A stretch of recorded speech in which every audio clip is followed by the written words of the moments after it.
আসসালামু আলাইকুম রহমতুল্লাহি ওয়া বারাকাতুহু। ওই যে দেখতেছেন ছেলেটা এলে আমার চাচাতো ভাই হামিদ ফকির, হামিদ বিশ্বাসের ছেলে। এই সে লোক আমার মাদ্রাসা থেকে হাফিজ সুয়াত জামিয়া কারিমিয়া মাদ্রাসায় শোনাইছে, প্লাস তাইসির জামাতে পড়ে।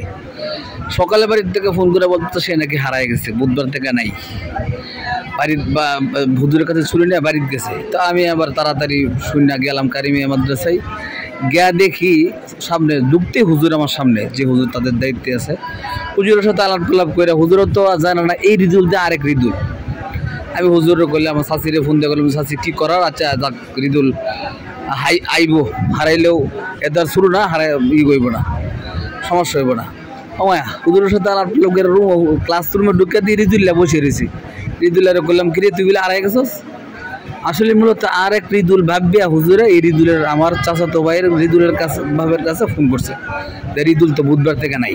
ইন্দা তো বাড়িতে অবস্থা খারাপ, শাশি কান্দে, চাচা কান্দে, রিদুলের দোলাভাই কান্দে, ভাই কান্দে, এলো অবস্থা, বুঝছেন।